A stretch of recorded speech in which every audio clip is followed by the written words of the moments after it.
عليكم ورحمة الله وبركاته.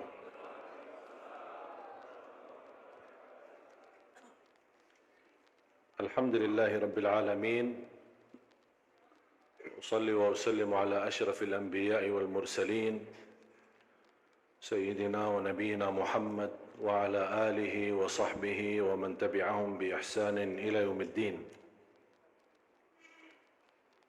اللهم علمنا ما ينفعنا وانفعنا بما علمتنا وزدنا علما وتقى.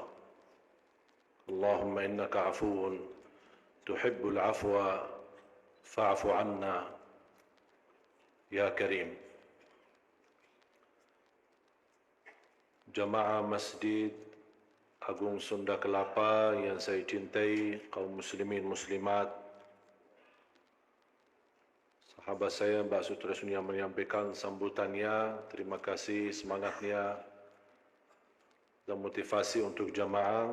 Mudah-mudahan segala aktivitas dan kegiatan kebaikan di Masjid Agung Sunda Kelapa menjadi amal salih dan saksi baik bagi kita semua. Amin ya rabbal alamin. Bapak Ibu, jamaah sekalian yang dimuliakan Allah Subhanahu wa taala, tidak terasa begitu luar biasa cepat kedatangan bulan Ramadan dan cepat kita mau berpisah dengan bulan Ramadan. Kita belum tahu apakah dunia, umur dan kesempatan untuk bertemu Ramadan yang akan datang atau tidak. Tapi yang selalu saya doakan, mudah-mudahan insyaAllah Ramadan ini kalau memang ditakdirkan menjadi terakhir bagi sebagian dari jamaah, mudah-mudahan menjadi Ramadan yang terbaik yang menantarkan kita husnul khatimah. Yang ditakdirkan masih punya umur, mudah-mudahan sehat walafiat, bertemu Ramadan yang akan datang dan terus lebih baik lagi. Karena orang mukmin dia cerdas memanfaatkan umurnya. Semakin panjang dan hakikatnya semakin pendek. Karena semakin mendekati kematian. Dan dia selalu menyadarkan diri, terlewat satu hari berarti semakin dekat kepada rumah terbaru yang kita semua akan masuki masing-masing, adalah kuburan kita. Bahagialah seorang yang masuk kuburannya, masuk rumah barunya, amal-amal salihnya menjadi saksi baik yang akan membelanya dan membawa cahaya di dalam kuburannya. Yang kita lihat ketika kita kuburkan seorang, kondisi kuburannya itu memang sempit dan gelap. Tetapi hakikatnya ketika kita pulang, habis mendoakan dan kita bobar, Allah Subhanahu wa taala bagi hamba yang salih, kun fayakun. Allah Subhanahu wa taala luaskan kuburannya menjadi seluas dan sepanjang pandangan mata melihat. Dan Allah rubahkan kesempitan itu menjadi tempat dari Raudhatum Riyadil Jannah. Terbuka di sampingnya satu pintu yang Allah tunjukkan lewat pintu tersebut posisinya di dalam surga Allah Subhanahu wa taala. Makanya hamba yang salih di saat itu melihat karunia dan keagungan dan keberkahan dan janji Allah yang akan menjadi kenyataan, dia berkata, ya Allah, mohon segerakanlah hari kiamat. Segerakanlah hari kiamat. Dan perasaannya yang dia bertahun-tahun bahkan bisa ratusan tahun, dan yang saya yakini usia kita nanti di alam kubur jauh lebih panjang daripada usia kita di dunia. Dan kita kenal kakek nenek kita yang sudah duluan dipanggil oleh Allah sudah berapa puluhan tahun. Ada dari keluarga kakek nenek kita yang belum kita pernah kenal, mereka sudah puluhan bahkan ratusan tahun di bawah tanah. Hanya Allah Subhanahu wa taala yang mengetahui bagaimana keadaan mereka di situ. Ketika orang terbuka di sampingnya pintu dari pintu surga, dia memohon kepada Allah segerakan hari kiamat. Dan dia akan merasa masa panjangnya di dalam kubur seperti orang tidur malam hari dan bangun sudah bangkit hari kiamat. Sudah kedatangan dan tibanya hari kiamat. Subhanallah. Beda sama orang na'udzubillah munafik. Orang yang bodoh sebagaimana Allah sebutkan dalam Al-Quran, bukan hanya bodoh tapi sangat bodoh dan sangat zalim terhadap dirinya. Dia tidak memfikirkan masa depannya, menikmati dan memaksimalkan apa yang harus saya lakukan. Kita selalu berupaya memfikirkan masa depan anak kita, beli rumah, menumbulkan tabungan, memfikirkan masa sekolahan anak-anak kita di masa depannya, padahal belum tentu anak kita punya umur sampai bisa masuk sekolah.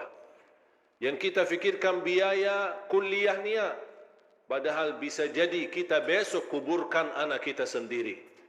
Kalau orang berduli masa depan anaknya dan keturunannya, ingat firman Allah Subhanahu wa taala, "Ya ayyuhalladzina amanu qu anfusakum wa ahlikum nara."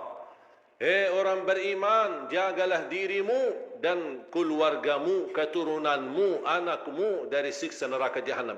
Itulah masa depan kita. Ketika saya membaca di suratul Hajj, boleh minta Qurannya? Saya mengajak Bapak Ibu untuk sedikit menhayati, mentadabburi bagaimana Allah Subhanahu wa taala menyebutkan tahap-tahap ciptaan manusia di suratul Mu'minun, ada juga di suratul Hajj. Ketika saya membaca dan menhayati mulai dari ayat 12 suratul Mu'minun sampai ayat 16. Tolong ada dari panitia bacakan terjemahannya. A'udzu billahi minasyaitonir rajim. Saya mohon ayat-ayat ini disimpan, suratul Mu'minun mulai dari ayat 12 sampai ayat 16. A'udzu billahi minasyaitonir rajim. Bismillahirrahmanirrahim. وَلَقَدْ خَلَقْنَا الْإِنسَانَ مِنْ سُلَالَةٍ مِنْ طِينٍ ثُمَّ جَعَلْنَاهُ نُطْفَةً فِي قَرَارٍ مَكِينٍ ثُمَّ خَلَقْنَا النُّطْفَةَ عَلَقَةً فَخَلَقْنَا الْعَلَقَةَ مُضْغَةً فَخَلَقْنَا الْمُضْغَةَ عِظَامًا فكسونا العظام لحما ثم أنشأناه خلقا آخر فتبارك الله أحسن الخالقين ثم إنكم بعد ذلك لميتون ثم إنكم يوم القيامة تبعثون. Ayat ini cukup panjang kan? Sampai Allah Subhanahu wa taala detail menjelaskan bagaimana proses bertahap-tahap ketika di alam janin. Mulai dari nutfah sampai dia menjadi bentuk.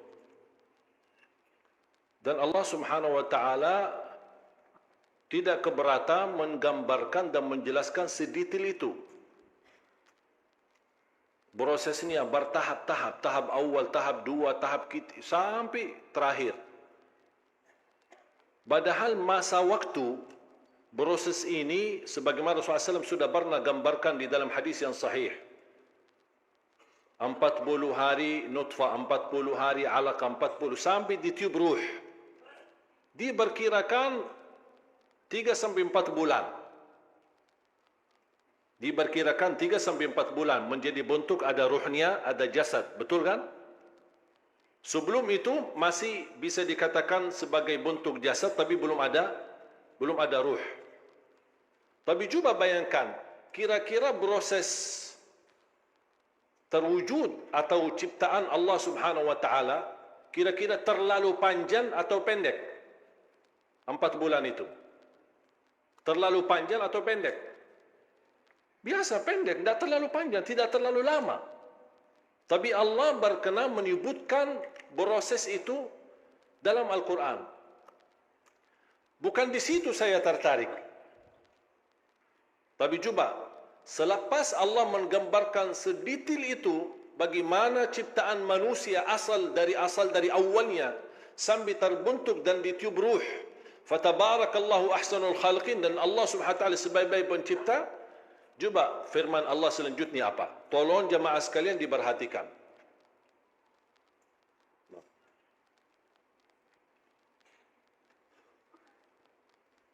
Kemudian sesudah itu sesungguhnya kamu sekalian benar-benar akan mati.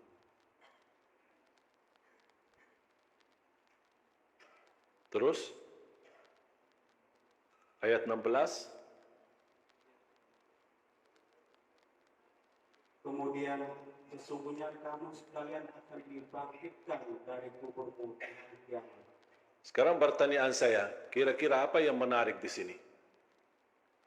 Apa yang kira-kira Allah tidak sebutkan di sini? Allah sudah menyebutkan proses ciptaan manusia bertahap-tahap. Mulai dari pertama berhubungan sampai dalam titis air mani itu, sampai terbentuk, sampai bunyi ditiup ruh, sampai diciptakan, sampai menjadi bentuk baru atau bentuk yang berbeda, intinya menjadi manusia. Sesudah itu Allah Subhanahu wa taala berkata sesungguhnya akan mati. Sesudah mati akan bangkit. Dan di situ kata ada dalam bahasa ayat Quran itu thumma. Kalau kita perhatikan ayatnya, coba dari habis ayat 13, 14, ini semua mulai dari awal ya. 13 kan awalnya thumma kan? Diperhatikan. Kalau dalam bahasa Arab kata thumma itu ada istilah cepat dan juga lambat. Tapi subhanallah, cepatnya ini tidak bisa dikirakan. Karena bagi Allah Subhanahu wa taala tidak butuh masa dan tidak butuh waktu, karena Allah Maha Pencipta menciptakan waktu. Allah bisa membentuk manusia tidak perlu proses sebagaimana ayat ini. Dia tidak harus begini sampai terbentuk manusia. Allah bisa kun fayakun jadi manusia. Sebagaimana Nabi Adam. Nabi Adam kira-kira pernah enggak proses seperti ini? Tidak. Berasal ciptaan manusia kembali, Nabi Adam diciptakan dari tanah. Makanya Allah tidak terlalu banyak detail mengenai ciptaan Adam alaihissalam. Sudah dari tanah dibentuk jadi manusia. Tapi beda sama anaknya dan keturunannya. Semuanya memang harus proses. Kira-kira bagi Allah, kalau bagi Allah Subhanahu wa taala menciptakan Adam jauh lebih mudah menciptakan keturunan Adam. Dari tidak ada menjadi ada, itu Adam. Kalau kita ada asal air mani, berarti ada bentuknya, ada bahannya istilahnya. Kalau ada bahannya, kira-kira bagi Allah susah atau lebih mudah lagi? Jauh lebih mudah.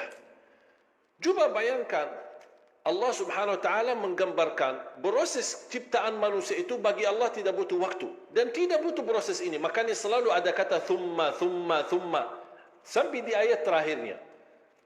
Habis Allah menggambarkan fatabarakallahu ahsanul khaliqin, Allah langsung membahas kematian. Thumma innakum ba'da dzalika lamayitun. Coba diperhatikan ayat 15 dan 16. Thumma, tidak terlepas dari thumma. Ayat selanjutnya 16 masih juga thumma. Kenapa Allah di sini tidak membahas dunia? habis kita terbentuk menjadi manusia, lahir. Allah cerita di sini, kita bahas dunia, Allah bahas dunia di sini. Habis Allah membahas ciptaan kita, langsung bahas mati. Allah ingin memberikan pesan kepada kita. Kalau proses ciptaanmu itu butuh tahapannya sampai diperkirakan 4 bulan, kematian itu kamu lebih cepat daripada 4 bulan itu. Belum tentu anda punya umur lebih daripada proses ciptaanmu sendiri. Makanya Allah Subhanahu wa taala menabaikan bahasan dunia ini. Karena umur kita di dunia ini sangat sebentar.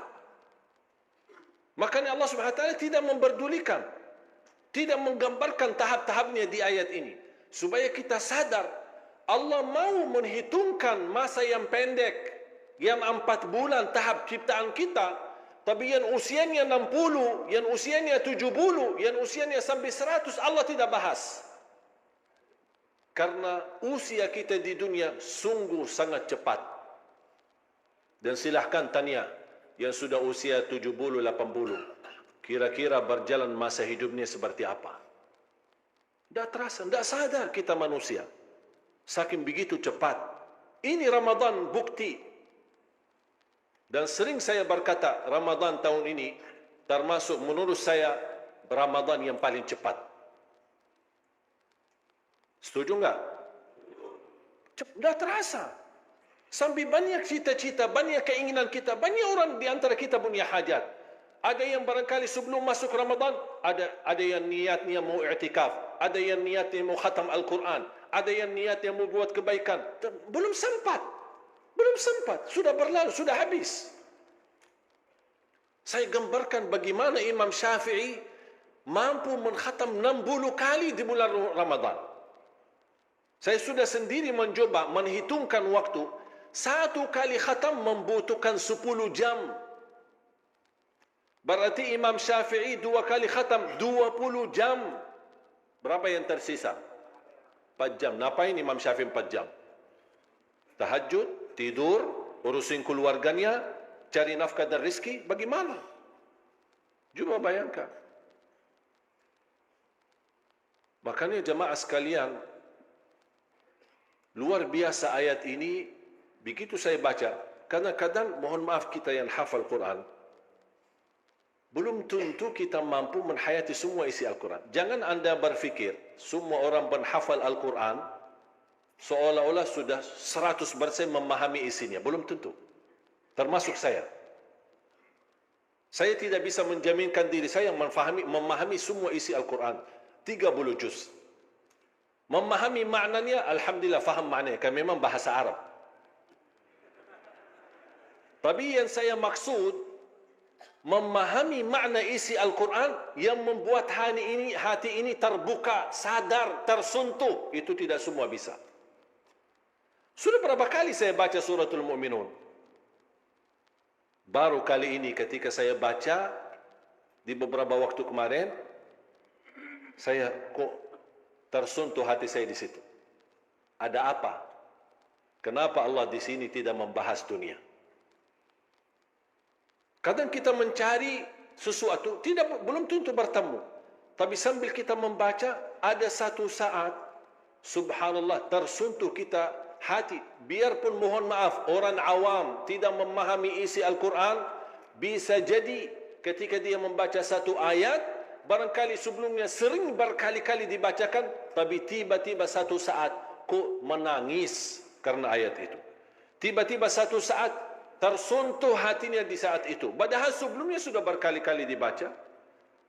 Siapa yang tidak hafal surah Yasin? Tapi siapa yang menangis ketika baca Yasin?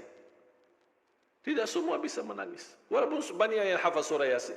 Sering kali kita bacakan malam Jumat, atau ketika ada acara, ada yang keluarga meninggal dunia, berkali-kali kita baca. Bahkan ada saking sering diulang, sudah hafal. Tapi pernah enggak kita baca Yasin tapi nangis? Padahal ada beberapa ayat, saya yakin kalau turunnya ayat itu di atas gunung, hancur menjadi pasir dan tanah. Saking dahsyat ayat itu. Makanya jemaah sekalian, semakin betul kata Sayyidina Uthman bin Affan, semakin suci hati kita, semakin tidak akan puas bersama Al-Quran. Semakin nurani hati kita, semakin indahnya membaca dan mendengar Al-Quran. Dan ini tergantung soal hati. Afala yatadabbaruna al-Qur'an am ala qulubin aqfaluha. Allah mengingkari perbuatan kita, tidak mentadabburi Al-Quran. Jangan-jangan hati kita terkunci. Cuba ada bahasa terkunci. Iman hati kita seperti pintu ada kuncinya. Bukan, cuman Allah ingin gambarkan. Kalau anda bisa bayangkan pintu terkunci, harus mencari kuncinya supaya bisa buka pintu. Ini juga harus cari kuncinya. Kuncinya bagaimana? Untuk berusaha supaya hati ini ketika terbuka, segala kebaikan yang masuk, tersentuh hati, terasa kekhusyuan, terasa kenikmatan, dan terasa keindahan. Fantas orang-orang salih dulu tidak pernah bosan beribadah. Tidak pernah tertinggal malam Lailatul Qadar. Tidak pernah tertinggal tahajudnya. Bukan karena kekuatan mereka dari fisik. Tidak. Hati yang mendorong mereka terbangun di tengah malam. Karena mereka itu setiap ada hal-hal yang membuat hati terkunci, mereka langsung cari kuncinya dan membuka. Apa yang mengunci hati kita? Ada 3 hal. Kalau bisa kita jaga 3 hal, insya-Allah hati kita akan selalu terbuka. Mata melihat. Bahaya mata ini. Semakin sering melihat dosa maksiat, semakin merapat pintu hati kita. Coba tanya berapa kali cuci mata sehari. Di TV, di majalah, di jalan, naik angkot umum, di depan kita, paha berbagai macam ukuran. Macam-macam. Ini semua terganggu. Mungkin masih di Madinah terjaga, tidak ada yang kelihatan paha. Masih kita bisa jaga pandangan. Dan subhanallah, jangan anda merasa semakin di Madinah bisa menikmati ibadah, semakin mulia. Justru semakin berat ujiannya, semakin banyak godaannya, dan semakin anda mampu bertahan dan istiqamah beribadah, anda akan menjadi lebih mulia daripada orang Madinah. Karena ibadah tidak sama di sisi Allah bagi orang yang mudah beribadah sama orang yang banyak godaannya untuk beribadah. Semuanya di sisi Allah tidak ada yang sia-sia. Makanya disebutkan dalam hadis sahih, di antara salah satu dari 7 yang akan dibawa naungan Allah adalah wasyabun nasya'a fi ta'atillah, pemuda yang bisa menjaga diri dalam taat kepada Allah. Kenapa disebutkan pemuda? Kenapa ada dibilang yang tua? Yang tua yang menjaga taat kepada Allah di bawah naungan. Kenapa disebut pemuda? Dari hadis ini saya berani berkata, pemuda yang taat lebih mulia di sisi Allah daripada yang tua yang taat. Mohon maaf bapak-bapak. Kenapa? Mengapa yang mudah taat lebih mulia di sisi Allah daripada yang tua taat? Walaupun sama-sama taat, tapi yang muda lebih mulia. Kenapa? Karena yang muda lebih banyak godaannya. Yang tua mau apa ini? Apa yang mau digoda? Makanya subhanallah, semakin anda mampu istiqamah di usia muda, makanya salah satu nanti pertanyaan di hadapan Allah yang akan ditanyakan, ada kan 4 pertanyaan. Tidak akan tergeser kaki seorang sebelum ditanya oleh Allah. Pertama, an umurihi fima afna. Umurmu, apa yang kamu isikan. Allah tidak akan bertanya berapa umur kamu. Allah tidak akan bertanya. Allah tidak peduli berapa usia kita. Tapi yang ditanyakan oleh Allah, apa isinya. Pertanyaan yang kedua, wa an syababihi fima ablah. Usia mudamu, apa yang kamu kerjakan. Coba, padahal tadi kan sudah ditanya umur. Apakah istilah umur masuk muda enggak? Masuk. Tapi kenapa ditanya lagi pemuda? Karena pemuda itu lebih diutamakan. Ditanya oleh Allah, apa yang kamu isikan? Atau anda ikuti hawa nafsunya? Makanya berjuangan, saya sering mendorong dan motivasi remaja-remaja masjid-masjid. Dan cita-cita saya, insya Allah akan datang satu saat, seluruh masjid di Indonesia yang akan jadi imam adalah pemuda-pemuda kita. Biar bukan berarti geser-geser yang tua, tetapi yang tua hormat-hormat, dihormati. Tapi maksud saya berikan kesempatan anak-anak muda kita yang sudah menghafal, dan kita melihat anak-anak kita sangat membanggakan. Salah satu contoh, coba saya mengikuti acara Hafiz Indonesia sudah 6 tahun. Luar biasa kita melihat anak-anak kita di bawah usia 10 tahun hafal 30 juz. Bahkan mereka jangan hanya bisa mereka berjuang di Indonesia, tapi alhamdulillah kemarin sampai ada beberapa dari anak-anak kita yang diundang ke Arab Saudi mengikuti lomba internasional, dan kemarin ada yang juga mendapatkan juara. Ini masih di bawah 10 tahun. Hafal Quran, tapi dia ada bahasa Arab, dah bisa bahasa Arab. Hanya Assalamualaikum Waalaikumsalam, itu aja bahasa Arab. Tapi hafal Quran, hafal angka, hafal halamannya. Bahkan ada di antara mereka selain hafal Quran 30 juz, hafal 900 hadis dari Rasulullah SAW. Bukan berkata Rasulullah bersabda, tidak, tapi dia hafal dari an fulan an Abi Hurairah qala Rasulullah. Panjang dia hafalnya.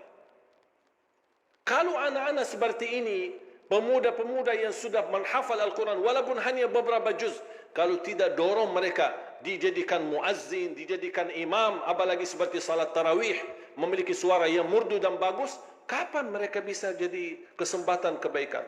Kalau tidak diberikan kesempatan dalam kebaikan, pasti akan keluar dari masjid mencari hal-hal yang bisa mengisi kesibukan mereka. Kalau tidak kesibukan kebaikan, pasti akan terisi hal-hal yang buruk. Dan semua orang bisa larinya ke dosa maksiat, wallahi karena kosong hatinya. Tak ada orang yang berisi hati taat, taqwa, cinta, iman, ikhlas, dia berbuat dosa maksiat, tidak mungkin. Begitu kosong hati, syaitan datang, diarahkan hatinya kepada syahwat, hawa nafsunya, maksiat dan dosa. Tapi kalau isinya dilindungi oleh Allah hatinya, karena dia isi taqwa, iman dan belajar ilmu dan selalu ma'murkan masjid, syaitan dah punya jalan masuk ke situ. Jadi jaga pandangan. Kalau terpaksa cuci mata boleh sekali. Tapi sekali itu jangan panjang. Sekali melihat, ini bukan hak kita, haram dilihat, bukan muhrim kita. Astaghfirullah. Ya Allah maafkan. Ada yang berkata, oh jadi yang pertama halal, yang pertama boleh. Tapi panjang. Dan masih pertama katanya. Astaghfirullahaladzim. Apalagi kalau pandangan ini disertai dengan syahwat. Kadang-kadang gara-gara satu pandangan itu bisa membuat orang jatuh cinta. Sampai tidur mimpi perempuan itu. Atau apa yang dia lihat. Sampai terbangun pemikiran, perasaan macam-macam. Sampai berdoa, ya Allah ketemukan lagi kalau dia jodoh saya, ya Allah. Lama kelamaan, ya Allah kalau saya tidak nikah sama dia, saya bisa bunuh diri. Aduh, kok berubah semuanya. Itu semua gara-gara pandangan pertama. Makanya di dalam bahasa Arab, wal hubbu minan nadratil ula. Jatuh cinta gara-gara satu pandangan. Ada enggak yang jatuh cinta gara-gara satu pandangan? Kalau masih ikuti satu pandangan dan jatuh cinta dan alhamdulillah bisa dinikahi, alhamdulillah aman. Tapi yang tidak aman, na'udzubillah kalau dia larinya kepada dosa maksiat. Makanya obatnya apa? Rasul sudah memberi obatnya. Kalau anda melihat sesuatu yang haram, bukan hakmu, langsung segera tutupi matamu dan beristighfar. Allah ganti dengan titik cahaya di hati. Tapi kalau dibiarkan dan masih mengikutinya, bahkan bertambah melek matanya, akan syaitan berhasil melimbarkan panahnya, bertambah titik hitam di hati. Makanya Al-Hasan Al-Basri ketika ditanya sama seorang, aku biasa dulu suka bisa tahajud, mudah bisa tahajud. Kok tiba-tiba agak susah dan berat tahajud? Apa kata Imam Al-Hasan Al-Basri? Kabbalatka dhunubuka wa ma'asik. Terikat dirimu gara-gara dosamu. Yang biasa di saf pertama, tiba-tiba suka telat, tolong tanya diri, dosa apa yang kita lakukan? Sambil mundur. Tahajud mudah, tiba-tiba merasa berat. Ingat, ada dosa yang kita lakukan yang membuat kita malas. Apapun ini dosa sangat buruk. Ada orang yang Masya Allah rutin tidak pernah, jangankan saf pertama, takbiratul ihram sama imam tak pernah tertinggal. Saya pernah kenal sama ada orang ulama dari India. Usia meninggal beliau 183. Maaf, 138. Usia 138. Dan dia ulama besar di India, ulama hadis. Hafal semua buku hadis. Bukhari, Muslim, Abi Dawud, Tirmidzi, Nasai, semua hadis hafal. Pernah guru saya bertemu dengan beliau dan mendapatkan ijazah. Ijazah sanad di ilmu hadis.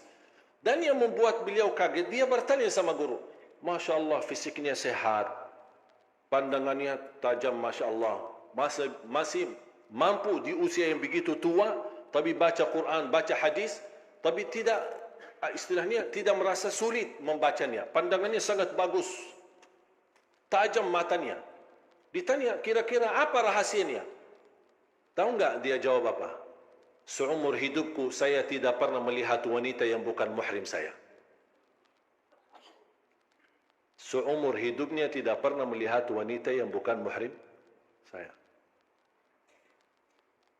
Aduh ya Allah, berapa kali mata kita ini ya Allah. Memang godaannya banyak, apalagi pemuda-pemuda. Facebook, Twitter, WhatsApp, macam-macam, TV.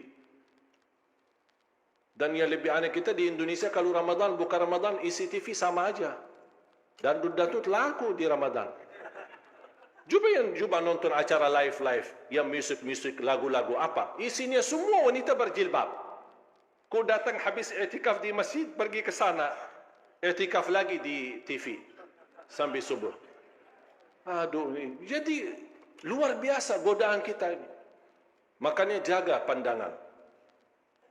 Yang kedua, jaga lisan. Bahaya ini. Gara-gara satu ucapan, di bangsa Arab terjadi perangan antara dua suku sampai 40 tahun gara-gara ucapan. 40 tahun perang gara-gara satu ucapan, satu kata. Hati-hati ucapannya. Man kana yu'minu billahi wal yawmil akhir falyaqul khairan aw liyasmut. Barang siapa yang iman kepada Allah dan hari akhir, berkatalah yang baik atau diam. Wallahi saya milih lebih baik banyak diam daripada bicara. Sering saya diundang i'tikaf. Baru kali ini saya menemukan masuk masjid, Masya Allah, semua melek matanya, tidak tidur. Rata-rata masjid kita masuk, separuh masjid tidur, separuh masjid lagi main handphone. Nawaitu i'tikaf di Masjid Sunda Kelapa lillahi ta'ala, megang handphone.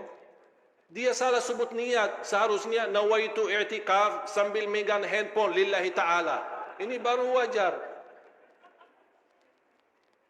Itu bukan i'tikaf yang sesungguhnya. Kita belajar bagaimana Rasulullah SAW sampai tidak mau keluar dari batas masjidnya. Kalau dia merasa capek, dia hanya keluarkan kepalanya, karena pintu masjid sama rumahnya kan satu tembok. Rasulullah keluarkan kepalanya dari masjid supaya dibersihkan dan dicucikan, dimandikan oleh Siti Aisyah radhiyallahu anha. Dan kembali lagi masukkan kepala Rasulullah SAW untuk beriktikaf di masjid. Kita cuba sekarang bayangkan iktikaf. Padahal apalagi Lailatul Qadar. Seagung-agungnya dan sebahagia orang yang diterima amalannya di Lailatul Qadar. Dan insya Allah, harapan saya memohon insya Allah malam ini Lailatul Qadar. Karena malam 27, walaupun banyak memang suka memilih ganjil-ganjil saja. Saya ikut. Kalau malam 23 ramai masjid. Malam 25 ramai lagi. Malam 27 apa lagi? Malam 28 sudah pulang mudik. Kalau saya berhak memilih dan menggeserkan, saya mau malam Lailatul Qadar di malam 30. Biar tak ada yang mudik. Banyak yang sia-sia. Kesempatan ini luar biasa. Dan saya kemarin sudah membaca banyak pendapat masalah Lailatul Qadar. Ini mudah-mudahan menjadi wawasan untuk kita semua. Ada pendapat Lailatul Qadar itu berpindah-pindah. Bisa di malam ganjil, bisa di malam genap. Bisa di awal malam 21, 23, 22, malam 24, bisa malam 26, bisa malam 27. Itu satu pendapat. Dan ini pendapat bagian ulama yang berakhir, maksudnya di zaman belakangan ini. Tapi menurut ulama di zaman awal, termasuk para sahabat dan para tabi'in, ulama yang masyhur, itu rata-rata hampir disepakati malam Lailatul Qadar tidak berpindah-pindah. Apa dasar mereka? Turunnya Al-Quran di Lailatul Qadar. Masa Lailatul Qadar turunnya Al-Quran pindah-pindah? Sebentar turun Quran malam ini, sebentar malam ini, malam ini. Kan Quran turunnya satu kali. Makanya dasar mereka kuat. Dan itulah yang dipilih oleh Sayyidina Umar bin Khattab, Abdullah bin Mas'ud, Ubay bin Ka'ab, Abdullah bin Abbas. Para sahabat yang besar-besar memilih malam Lailatul Qadar malam 27. Sambil Ubay bin Ka'ab di hadis yang sahih bersumpah, demi Allah, malam Lailatul Qadar malam 27. Itu yang diajarkan oleh Nabi Muhammad SAW. Dan tidak berpindah-pindah. Biarpun ada di antara jamaah yang suka hanya memilih malam 27. Tapi ingat, tidak sama di sisi Allah. Yang memperjuangkan dirinya dari malam pertama terakhir 10 akhir, sama hanya yang memilih cuma satu malam. Tidak mungkin sama di sisi Allah. Walaupun kita bertemu Lailatul Qadar malam ini. Makanya jemaah sekalian, tolong jangan sia-siakan malam ini. Tahajud, baca Quran. Kalau boleh, kalau bisa, jangan tidur. Karena Lailatul Qadar, salamun hiya hatta matla'il fajr. Sampai subuh. Tahajud 2 rakaat, baca Quran sebentar. Lanjut lagi 2 rakaat, duduk baca Quran. Lanjut lagi 2 rakaat, terus baca Quran. Bersedekah. Dan sedekah khususnya di 10 malam terakhir. Apalagi malam ini. Sedekah malam hari jauh lebih utama daripada sedekah siang hari.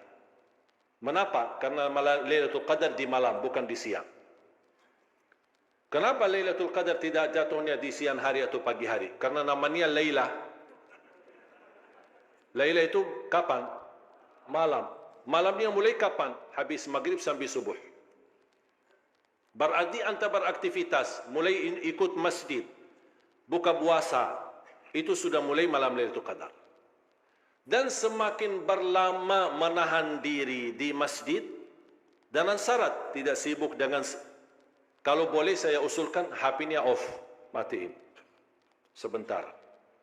Off HP malam ini. Buat apa? Saya mau hidupkan hubungan saya sama Allah. Rasulullah SAW kalau masuk 10 malam, jangankan beraktivitas urusan dunia, sama istrinya pun tidak urus. Tinggalkan istrinya. Ahya laylahu, menghidupkan malamnya. Apa kata menghidupkan? Kata istilah menghidupkan artinya ibadah, salat, tahajud, Quran, zikir, doa. Itu makna hidup. Bukan sepanjang malam malah tidur. Itu namanya mati, bukan hidup. Makanya kalau seandainya terpaksa tidak ada pilihan mau tidur, karena saya memang melihat rata-rata fisik jamaah kita Indonesia tidak kuat. Tidak kuat. Saya sudah pernah mengalami pas ketika kita tahajud. Kadang-kadang saya merasa rindu dengan suasana i'tikaf dulu di Masjid Nabawi Madinah. Di masa sekolah, saya ingat. Setiap tahun saya nawa itu, mudah-mudahan saya bisa mudik bulan Syaban. Supaya bisa menikmati Ramadan di Madinah. Tapi terpadat dengan permintaan jamaah, tergesa dengan permohonan isi sana, isi di sini. Sampai hampir sudah mau 10 tahun di Indonesia, belum terwujud cita-cita saya untuk kembali merindukan rasa i'tikaf di Masjid Nabawi. Saya ingat, alhamdulillah, kita ingat di masa dulu waktu masih sekolah, kita libur. Ketika libur sekolah 4 bulan libur. Habis ujian nasional, Ramadan, Syawal, Zulkaidah, Zulhijjah, 4 bulan libur. Semua bulan ibadah libur. Dosen, guru sekolah, guru ngaji, semua libur. Kuliah libur. Hanya yang masuk yang tidak bisa memang melepaskan seperti dokter di rumah sakit, polisi, bertugas, kemudian di urusan bank. Tapi selain itu semuanya libur. Makanya kita selalu sepakat ketika ujian nasional di bulan Syaban, Kami bersama teman-teman sekolah, kita sudah berjanjian, ayo kita bertemu di Masjid Nabawi ya, kita berlomba-lomba untuk sebanyak-banyaknya mengkhatam Al-Quran. Dan kita bercita-cita untuk mengkhatam Al-Quran sebagaimana sebanyak Imam Syafi'i. Tapi alhamdulillah gagal, belum. Dah bisa-bisa. Dah bayangkan, dah bisa bayangkan. Kok 20 jam kita harus baca Al-Quran. Makanya bagaimana saya mampu menghitungkan? Karena saya begitu khatam satu kali sehari, saya tahu diperkirakan antara 8 sampai 10 jam. Ini bagi yang lancar. Kalau yang berbata-bata, wallahu a'lam kapan habisnya. Makanya jamaah sekalian, sekali lagi saya mohon, kalau bisa nonaktifkan HP-nya, fokuskan ibadah dan fokuskan banyak doa. Di antara doa yang dibanjatkan dan disunnahkan adalah doa Rasulullah SAW kepada Siti Aisyah. Ketika Siti Aisyah minta amalan, ya Rasulullah, kalau saya bertemu Lailatul Qadar, apa doa yang saya banjatkan? Kata Rasulullah SAW, quli Allahumma innaka afuun tuhibbul afwa fa'fu anni. Doa ini sangat indah, sangat luar biasa. Dan ini kesempatan di malam ini kita berbanyak doa ini. Karena isinya dan maknanya bukan hanya kita memohon diampuni dosa, bukan meminta dimaafkan, tapi arti afu jauh lebih tinggi daripada memohon ampunan. Kalau mohon ampun, Allahumma ghafirli, ya Allah ampunilah dosa kami. Tapi tulisan dosa, bekas-bekas dosa masih tersimpan dalam buku amal. Tapi Allahumma innaka afuun, Allah ampuni dosa, Allah hapuskan dosa, dan Allah tidak akan sisakan sedikit pun dari bekas dosa dalam tulisan buku amal.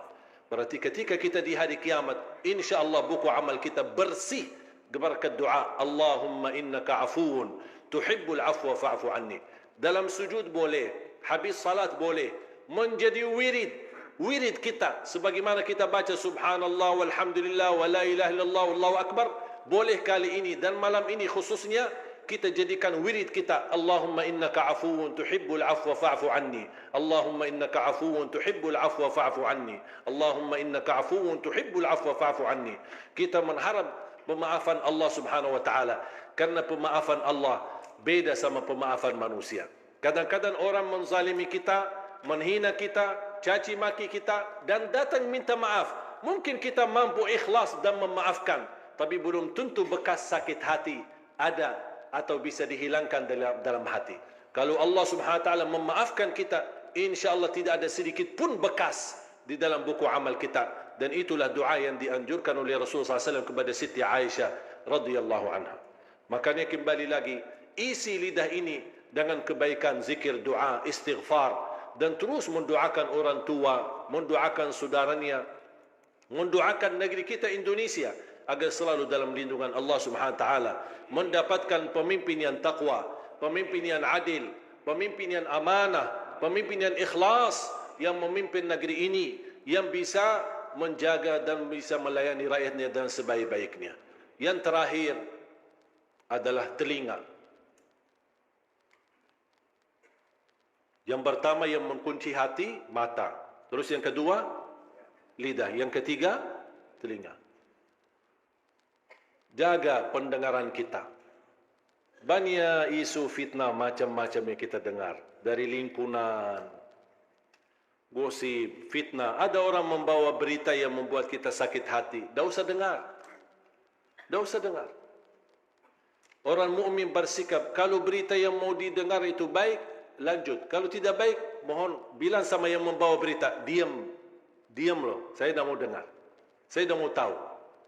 Biarpun ada orang membawa fitnah, saya sering didatangin.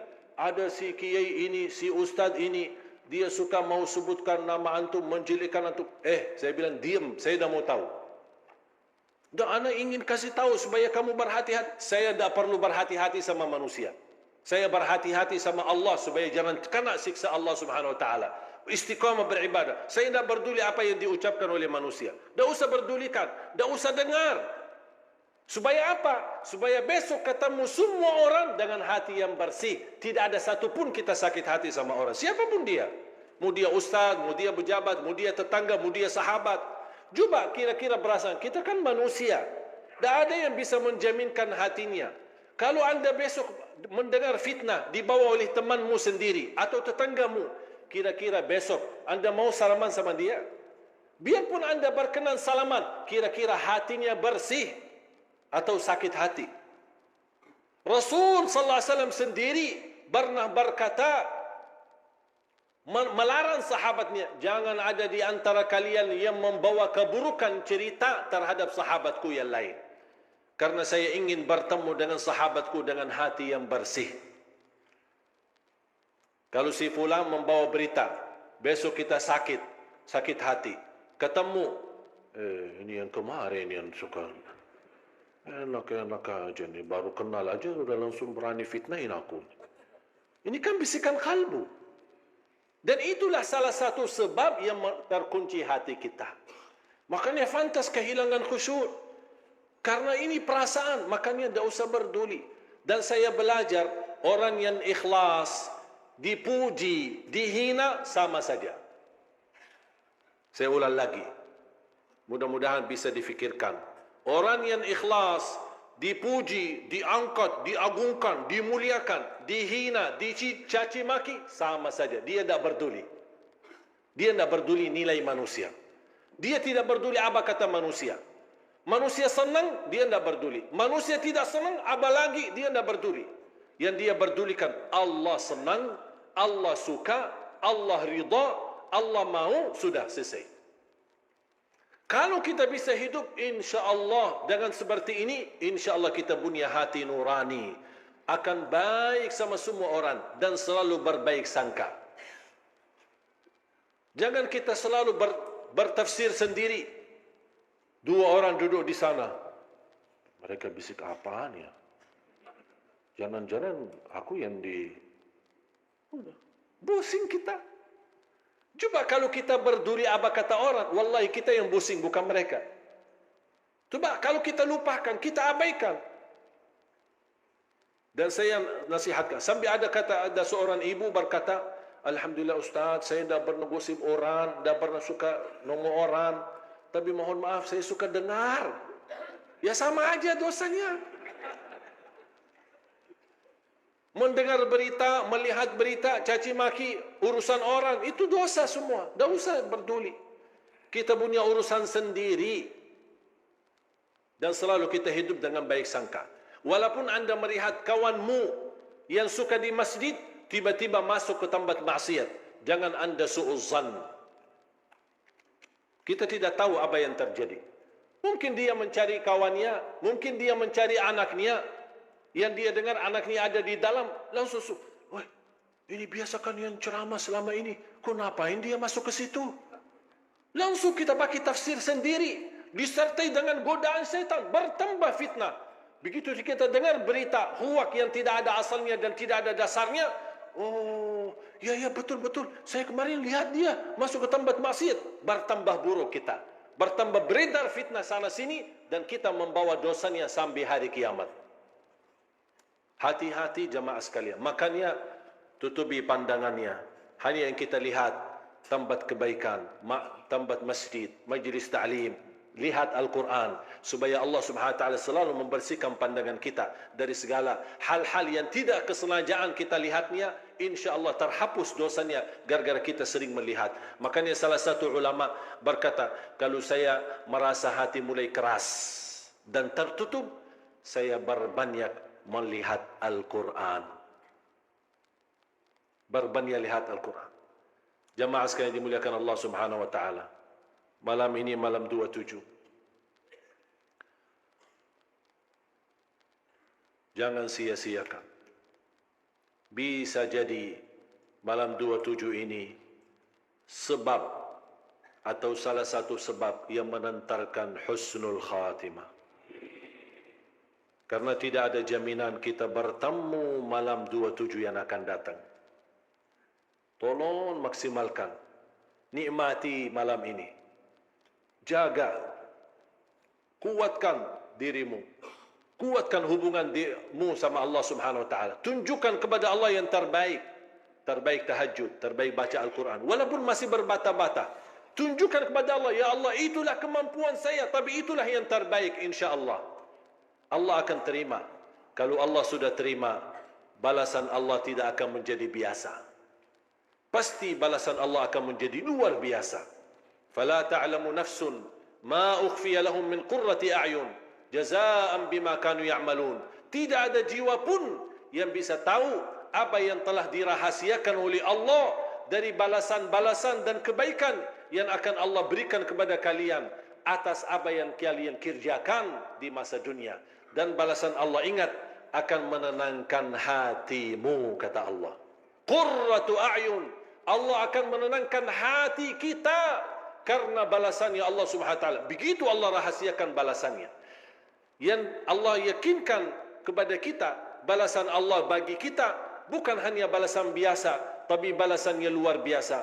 Yang bukan terbatas, tapi insya-Allah akan menenangkan hati kita.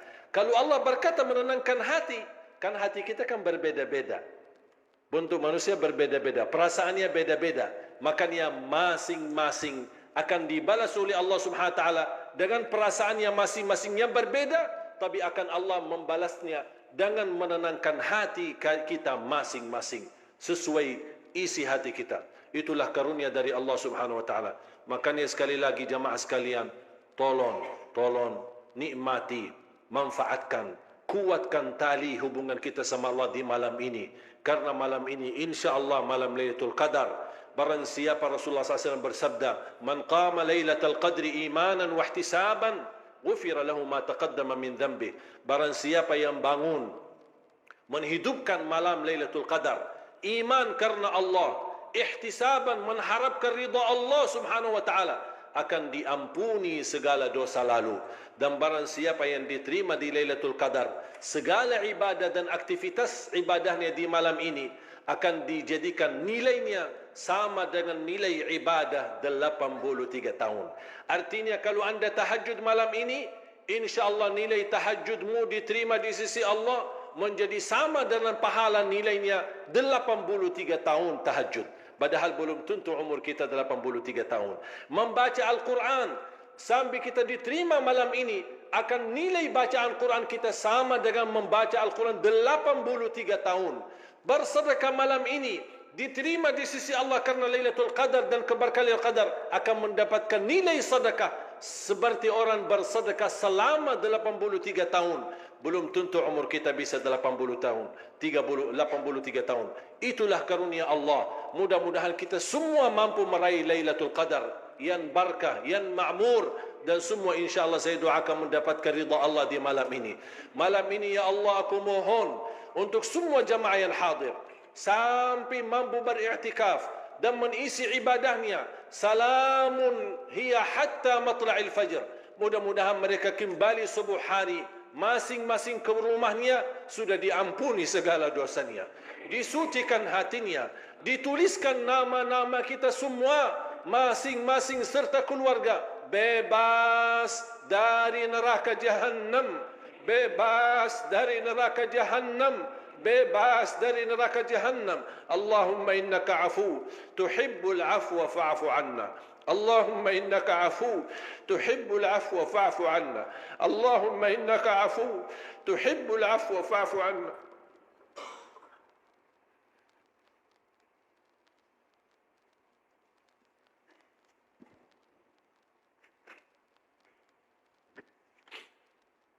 Ya Allah, berkahi kami semua di Lailatul Qadar ini ya Allah.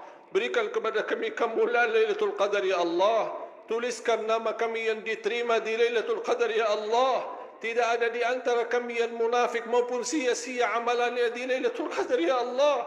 Ya Allah, bebaskan diri kami dan keluarga kami dari siksa neraka jahannam. Birahmatika ya arhamar rahimin.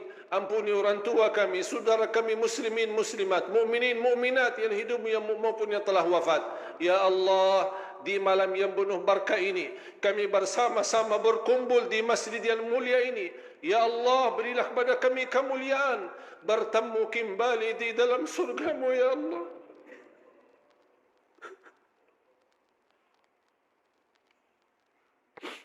Bertemu kembali dalam surga-Mu ya Allah bersama Nabi Muhammad sallallahu alaihi wasallam. Ya Allah, berikan kepada kami dan keluarga kami menjadi keluarga Al-Quran, keturunan kami, anak dan cucu berhafal Al-Quran, dan jadikan segala i'tikaf kami di masjid ini menjadi saksi baik di hadapan-Mu ya Allah. Ya Allah, terimalah puasa kami, terimalah salat tarawih kami, terimalah tahajud kami, terimalah i'tikaf kami, terimalah hajat kami ya Allah. Di antara semua yang hadir, hanya Allah saja yang maha tahu hajatnya masing-masing. Ya Allah, kabulkan hajat kami, mudahkan urusan kami, ijabah doa kami. Ya Allah, jangan ada di antara kami yang ditolak, jangan ada di antara kami yang diusir dari rahmat-Mu ya Allah. Karena kami tidak punya Allah selain-Mu ya Allah. Kami tidak punya Tuhan selain-Mu ya Rahman ya Rahim.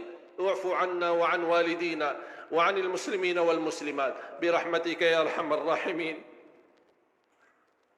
Rabbana atina fid dunya hasanah wa fil akhirati hasanah وقنا عذاب النار وصلى الله على سيدنا ونبينا محمد وعلى آله وصحبه وبارك وسلم والحمد لله رب العالمين. آخر الكلام سبحانك اللهم وبحمدك أشهد أن لا إله إلا أنت أستغفرك وأتوب إليك. السلام عليكم ورحمة الله وبركاته.